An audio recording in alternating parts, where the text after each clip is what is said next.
Victoire des FARDC à Nyamamba. Un tournant décisif pour la paix en RDC. La République démocratique du Congo, RDC, a récemment remporté une victoire stratégique significative avec la reconquête de la localité de Nyamamba dans la province de l'Ituri. Un tournant décisif dans une guerre qui s'annonce longue. Cependant, malgré les défis persistants et la violence qui sévit dans le pays, les forces armées de la République démocratique du Congo, FARDC, et leurs alliés sont déterminés à reconquérir chaque recoin du territoire congolais, détermination qui leur permettra à long terme de triompher.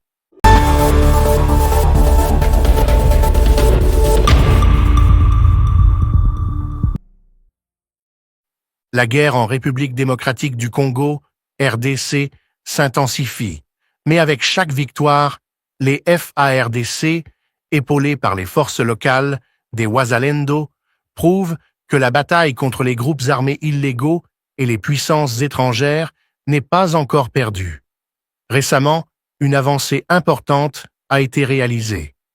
La reconquête de la localité de Nyamamba, située dans la province de l'Ituri, au bord du lac Albert, un site stratégique en raison de son importance géographique et militaire.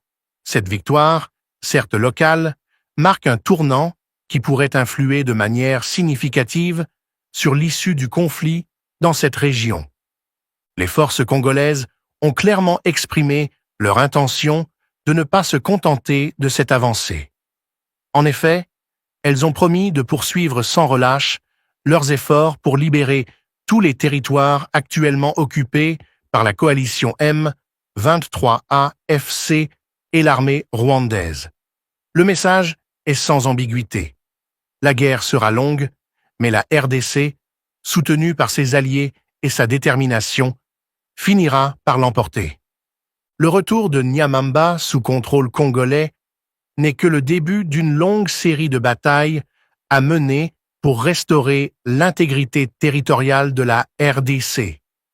Depuis plusieurs mois, des combats violents se sont intensifiés dans l'est du pays, notamment en Ituri et au nord Kivu, où les groupes armés locaux, appuyés par des forces étrangères, multiplient les attaques contre les villages, les civils et les installations stratégiques.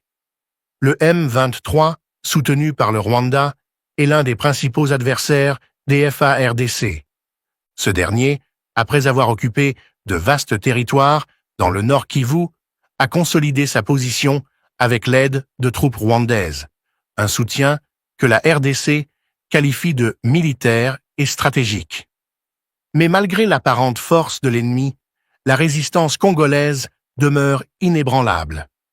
L'objectif des FARDC, à travers ces combats, est clair: faire reculer tous les occupants illégaux du territoire congolais, qu'il s'agisse des milices locales ou des troupes étrangères, et restaurer la paix dans toute la nation. Leur message est puissant. Les terroristes survivants ont pris la fuite, et les FARDC poursuivent leur patrouille pour les anéantir. L'opération continue. La lutte contre le M23 et ses alliés n'est pas seulement une guerre militaire, c'est aussi un combat pour le respect de la souveraineté et de l'intégrité territoriale de la RDC. À cet égard, les autorités congolaises n'hésitent pas à insister sur leur intention d'utiliser tous les moyens nécessaires pour récupérer ces territoires, y compris les voies diplomatiques. Toutefois, comme le précisent les FARDC, tous les territoires occupés seront libérés, soit diplomatiquement, soit militairement. Une déclaration qui en dit long sur la détermination des forces armées congolaises à ne jamais céder devant l'envahisseur. La reconquête de Nyamamba revêt une importance symbolique et stratégique. Située sur le littoral du lac Albert, elle représente une porte d'entrée vers d'autres régions du pays, où les forces de la RDC doivent maintenant concentrer leurs efforts pour démanteler les groupes armés. Le contrôle de cette localité par les FARDC est donc un message fort envoyé à ceux qui cherchent à déstabiliser la RDC. La résistance congolaise est bien vivante et elle sera inébranlable. Mais cette victoire doit être perçue dans son contexte. La RDC fait face à un défi de taille, celui de devoir récupérer non seulement Nyamamba, mais également d'autres régions clés occupées par des groupes armés. Le chemin reste semé d'embûches, et la guerre se poursuivra sans doute encore longtemps. Toutefois, l'expérience et la stratégie militaire des FARDC, soutenues par la détermination des Congolais à défendre leurs terres, sont des atouts qui ne doivent pas être sous-estimés. Le peuple congolais a toujours fait preuve d'une grande résilience face aux épreuves. Cette guerre ne fait pas exception. À chaque avancée de l'ennemi, la population congolaise se mobilise et soutient les efforts militaires pour repousser les agresseurs. En plus de la mobilisation interne, la RDC bénéficie également de l'appui international dans sa lutte pour la paix. De nombreux pays et organisations internationales ont exprimé leur solidarité avec la RDC dans cette lutte contre l'agression étrangère et les groupes armés. Mais il est également essentiel de noter que la guerre contre les forces rebelles et l'occupation étrangère n'est pas seulement une question militaire, mais aussi une question politique et diplomatique. Le gouvernement congolais mène des efforts diplomatiques pour convaincre la communauté internationale d'adopter une position ferme contre l'agression rwandaise et de soutenir les initiatives de paix.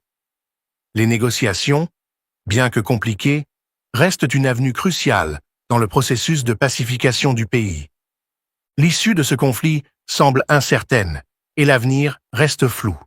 Cependant, la détermination affichée par les FARDC et l'armée congolaise dans son ensemble montre qu'il existe une volonté inébranlable de triompher. Le pays ne sera peut-être pas libéré en un jour, mais à long terme, la RDC est prête à remporter cette guerre. La reconquête de Nyamamba est un pas important dans cette direction. Chaque victoire sur le terrain est un message d'espoir et de résilience pour un pays qui, malgré les souffrances, refuse de se laisser écraser par ses ennemis. Les FARDC, soutenus par l'ensemble de la nation et de la communauté internationale, poursuivent leur mission. Leurs succès à Nyamamba sont la preuve que la guerre peut être longue, mais elle n'est pas perdue. La RDC, par sa force, sa résilience et sa solidarité, finira par triompher.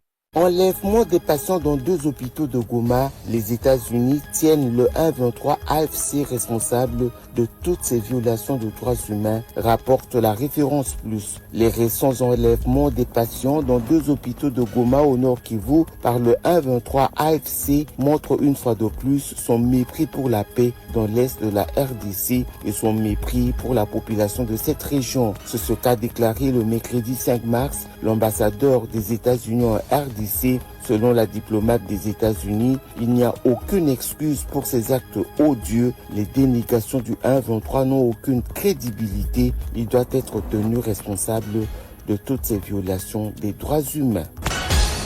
Coup dur pour le secteur éducatif. La coalition RDF 123 s'attaque aux enfants, révèle le quotidien. Les attaques répétées du Rwanda et ses pantins du 123 ont conduit à la fermeture de plus de 2500 écoles, laissant plus d'1 million d'élèves dans l'incertitude. L'éducation, un pilier de la bonne gouvernance, est mise à mal par la violence perpétrée contre les populations congolaises et particulièrement les jeunes. Le Rwanda, à travers ses actions, porte un coup dur à l'avenir de ses enfants.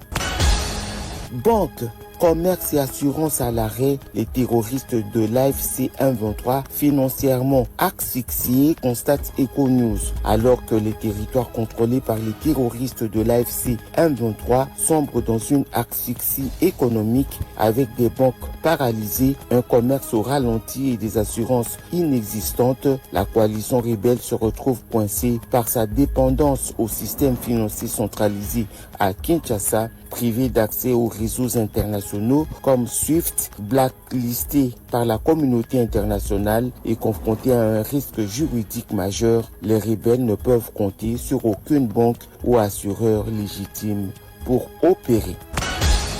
Kwamout, recherché depuis 2022, un des commandants de la milice Mobundo capturé par l'armée, titre actualité.cd. Dans une communication jeudi 6 mars, le porte-parole de l'armée a annoncé l'arrestation d'un homme nommé Sami Iboula alias Saddam qui était en possession d'une arme de guerre. Ce chef de guerre faisait partie des 6 personnes visées par un avis de recherche lancé en 2022 par la police administrative de la RDC. Elles étaient citées comme auteurs intellectuels du mouvement insurrectionnel Mobundo et des tueries enregistrées à l'époque dans le seul territoire de Kwamout.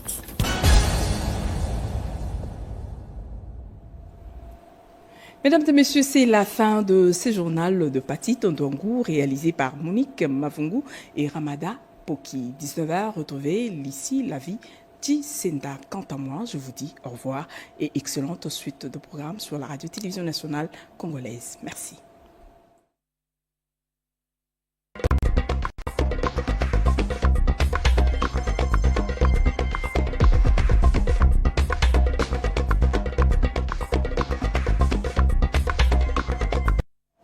L'implication de la ville de Kinshasa face à l'agression rwandaise, c'est ce qui ressort dès la séance de travail entre le gouverneur de la ville et les élus de la capitale. C'est là dans le cadre de la collaboration interinstitutionnelle. Le détail dans ce reportage de Blandine Wavingana.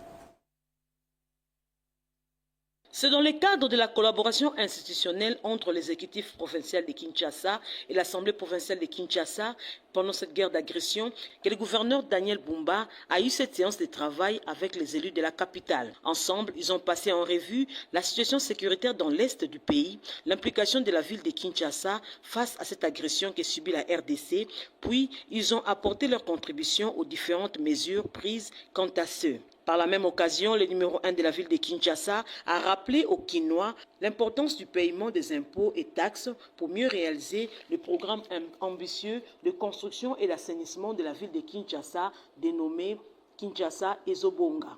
Le recrutement de l'armée a été aussi évoqué au cours de cette réunion avec les élus de Kinshasa, partant de l'appel du chef de l'État sur l'éveil patriotique. Kinshasa, comme nous disons toujours, c'est un gisement fiscal important. Et c'est avec cet argent que nous allons reconstruire cette ville. Il était question pour eux d'apporter aussi leur batterie en termes de recommandations pour que nous puissions faire en sorte que cette échéance-là soit une échéance réussie, afin de réaliser le programme ambitieux de Kinshasa Ezobonga. Il s'est de noter que cette rencontre a été présidée par le rapporteur de l'Assemblée provinciale de Kinshasa, André Kongolo, accompagné du questeur Socrate Moubengai. Comme je l'ai annoncé en titre, plus de 1500 ménages de Ndili Brasserie auront bientôt accès à l'électricité de qualité. Le ministre des Ressources hydrauliques et électricité a effectué une descente d'inspection de travaux d'électrification de ces quartiers périphériques de Kinshasa. Travaux exécutés par Anser Alain Bikaï. Très déterminé à matérialiser la vision du chef de l'État Félix Antoine Tshisekedi Tshilombo dans son secteur, le ministre des Ressources hydrauliques et électricité, professeur Teddy Luamba Mouba, s'est rendu au quartier Ndili Brasserie pour inspecter les travaux de l'électrification des milliards d'euros exécutés par l'Agence nationale de l'électrification et services énergétiques, ANSER, financé par les gouvernements. Sur place, Teddy Luamba Mouba a tenu à se rassurer de l'état d'avancement de ces travaux pour permettre aux habitants de ces banlieues de Kinshasa d'accéder à l'électricité de qualité, comme le veut le président de la République, Félix Antoine Tshisekedi. Aucun détail n'a pas échappé au ministre de l'électricité qui a insisté sur la qualité de ces infrastructures et la célérité dans la réalisation de ces travaux. Selon les patrons des énergies en République démocratique du Congo, la première phase de ce projet consiste au raccordement de près de 1500 ménages à ces réseaux. Déjà, c'est la satisfaction de voir combien Anser est en train de matérialiser la vision du chef de l'État Félix Antoine Tshisekedi Tshilombo, qui veut que nous puissions améliorer la qualité des services de base pour tous les Congolais. Et en matière d'électricité, vous venez de voir aujourd'hui, des infrastructures qui seront livrées, un réseau qui est déployé en conformité avec les normes et les standards internationaux, mais aussi 1500 ménages raccordés que nous allons pratiquement sortir une poche noire. Et je pense que cette mission, c'est quelque chose de très important parce que le secteur de l'électricité, c'est un secteur qui appelle à des gros investissements, à la réalisation de travaux et pour avoir des fruits mûrs tels que nous les avons aujourd'hui. Concernant les doléances de certains notables de ces quartiers, sur la non prise en charge de certains coins d'Engil Brasserie par ces projets, Teddy Luamba Mouba a promis l'élargissement de ces derniers dans un avenir proche. Je l'ai dit au sommaire, la République démocratique du Congo va commémorer la journée du 8 mars dans la méditation avec l'organisation d'un culte écuménique. Ce programme a été donné lors de la journée d'information, une occasion pour le ministère du genre d'élaborer les canevas des activités à mener durant le mois de mars, nous dit Christine Lenzo. Nous entrons au mois de mars, mois dédié à la femme. Déjà, ce 8 mars, le gouvernement de la RDC, à travers son ministère du genre, famille et enfants, se prépare à célébrer la journée internationale des droits des femmes et seules d'autres activités durant tous les mois de mars 2025, bien que dans un contexte particulier dominé par l'agression rwandaise et les exactions du M23 dans l'est du pays. Au cours de cette journée d'information organisée avec l'appui de l'Agence belge de développement ENABEL à travers son projet de lutte contre les violences sexuelles et l'impunité, Esther Kamwanya, secrétaire générale du genre, famille et enfants, a au nom de la ministre Léonie Kandolo livré quelques informations aux différentes institutions et aux autres entreprises et femmes des différents secteurs. Lors des questions posées, les intervenants ont apporté des précisions sur notamment des activités à déployer durant tous les mois de mars à Kinshasa, en RDC comme à l'étranger, notamment sur la participation des femmes aux assises de New York, aussi sur le pan imprimé à cet effet. Un montant sera retenu sur chaque pan vendu pour appuyer les efforts du pays à la guerre dans l'Est. À cette même occasion, elles ont évoqué les initiatives et les actions menées en RDC sous le leadership du président de la République, Félix-Antoine Tshisekedi, pour promouvoir les droits des femmes avant de rappeler la condamnation ferme du Rwanda et de ses supplétifs dans la résolution 2773/2025 du Conseil de sécurité des Nations Unies.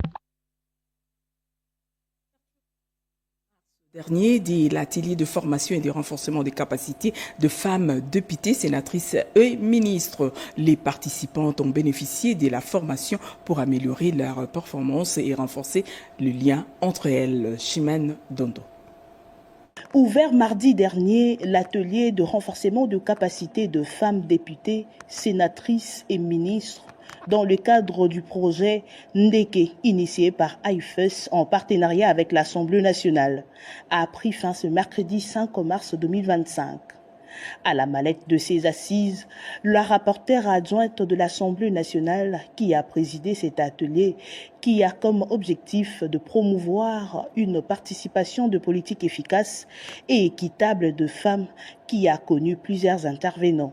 Ça venait d'un besoin de femmes parlementaires, les nouvelles élues, et même les anciennes du reste, parce que nous sommes là avec quelques anciennes dames qui ont fait 3 mandats, 4 mandats. Je peux les citer, Madame Anastasie Moleko qui était ancienne ministre, Madame Lukiana, elles ont été avec nous pendant ces 2 jours.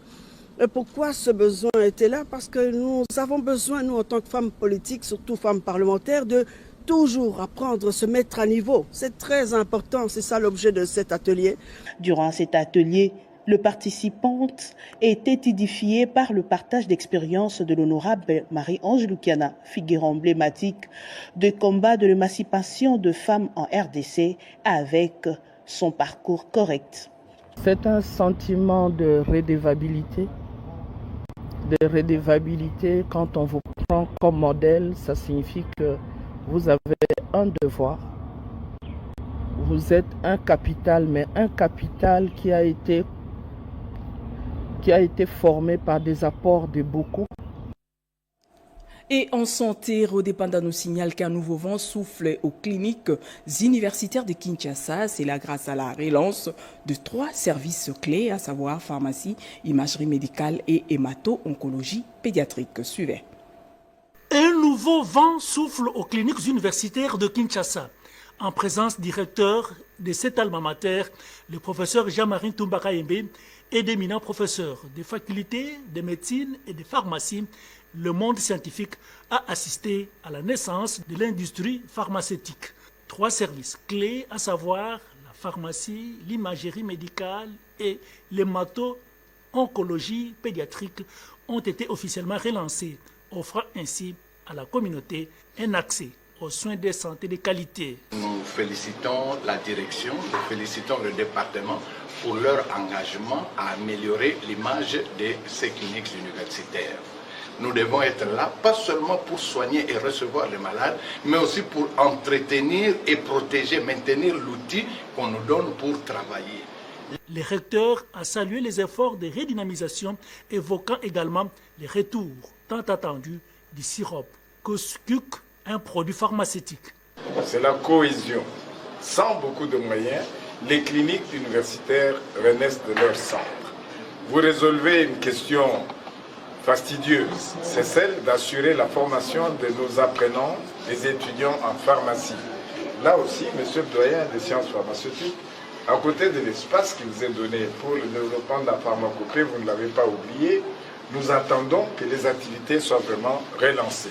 Grâce à des équipements modernes et à une formation renforcée pour les apprenants en pharmacie, les cliniques universitaires se positionnent comme un pilier dans le domaine de la santé à Kinshasa, une avancée majeure pour le bien-être communautaire. La situation sécuritaire dans l'est de la République démocratique du Congo n'a pas laissé indifférents les anciens élèves du collège évangélique Milundivanga vivant à Kinshasa. Ils ont échangé sur l'éveil patriotique. Edith Chala a signé ce reportage. C'est une tradition et une occasion de parler de la République pour les anciens élèves du collège évangélique Milundivanga vivant à Kinshasa qui se sont retrouvés dimanche 2 mars 2025 à l'espace Joker de Lemba. Pour le président de l'association, Maïngila Maurice, le moment était indiqué de rappeler aux anciens du collège les objectifs poursuivis que sont l'unité et l'entraide au sein de ses membres ainsi que de l'aide sous toutes ses formes à l'alma mater. S'agissant de la situation sécuritaire préoccupante dans l'est de la République démocratique du Congo, les anciens du collège évangélique Milundivanga partagent la douleur que ressentent nos frères et sœurs des territoires sous occupation rwandaise qui sont victimes de nombreuses exactions consécutives à une agression injuste.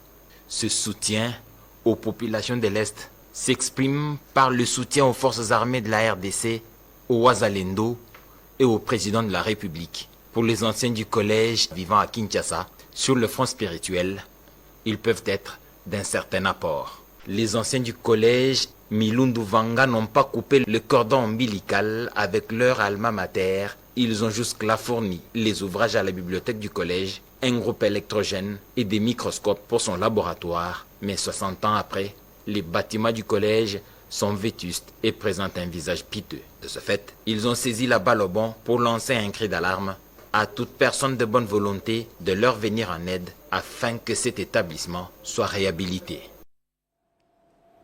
Un mort et plusieurs dégâts matériels, c'est le bilan de l'effondrement d'un immeuble de 3 niveaux à Lemba mardi dernier. Ces bâtiments construits hors respect des normes requises s'est écroulé lors de la pluie diluvienne. Les caucus des élus provinciaux étaient sur les terrains pour s'enquérir de la situation. Iverson Kabwaba.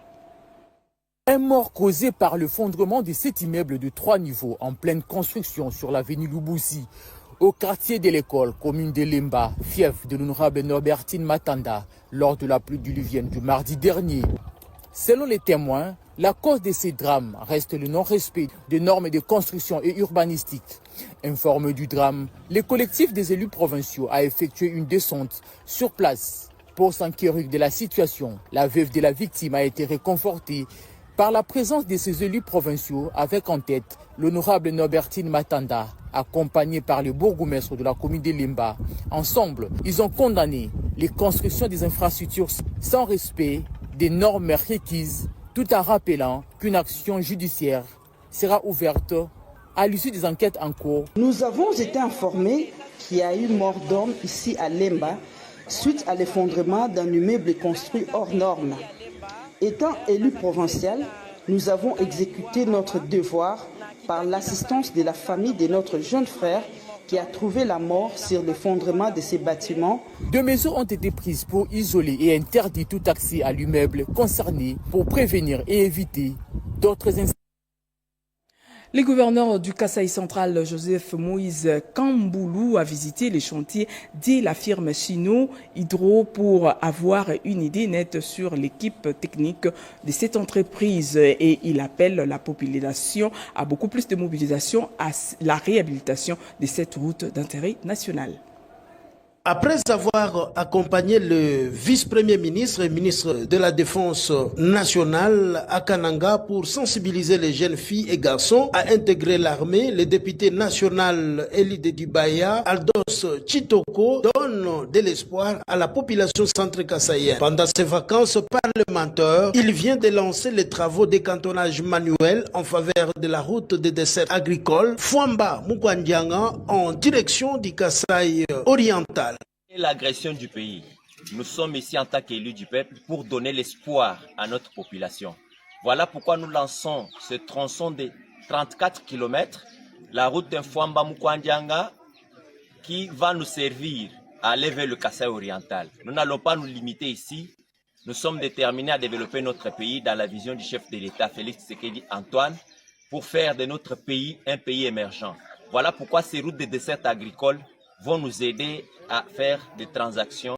Et nous sommes engagés à continuer dans cet élan avec notre association. C'est notre amour, l'amour que nous avons pour le pays, l'amour que nous avons pour notre province et pour notre territoire. Voilà pourquoi nous sommes avec notre population. Et nous lançons dès aujourd'hui la route qui va nous relier, c'est-à-dire 34 km en premier lieu, mais nous préconisons faire encore davantage pour arriver vers le Kasaï oriental.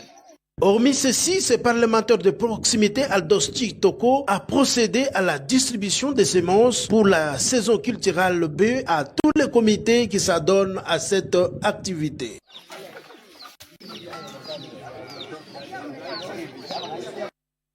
Le ministre de Finances sera dans le prochain jour à Kisangani, dans la province de la Tchopo. Une forte délégation du ministère y séjourne déjà avec un grand message sur la paix.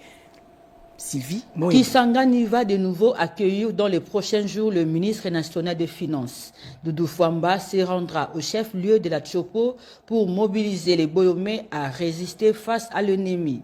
En prélude à cette visite, une équipe d'avance précède le ministre des Finances à Kisangani. Parmi les notables de la Tchopo, M. Bangala Franci a insisté sur les méfaits de la guerre qui a laminé les tissus économiques de la province de la Tchopo. Que les ennemis de la République ne comptent pas sur la Tchopo dans leur aventure, a martelé M. Bangala, qui encourage les jeunes à servir la nation sous les drapeaux. La République démocratique du Congo traverse le moment très difficile avec la pression de nos ennemis, le Rwanda. Leader de notre communauté sera avec nous pour sensibiliser la jeunesse et pour dire à la jeunesse de ne pas céder. Toute la Tchopo fait bloc derrière le commandant suprême pour bouter hors du territoire national les agresseurs rwandais et leurs complices. En attendant Kisangani Boyoma est dans la fièvre de l'attente du ministre Doudou Fouamba. Place à la lecture de journaux parus ce matin dans la capitale dans une sélection et commentaire de Jean-Pierre Ndolo Demazu.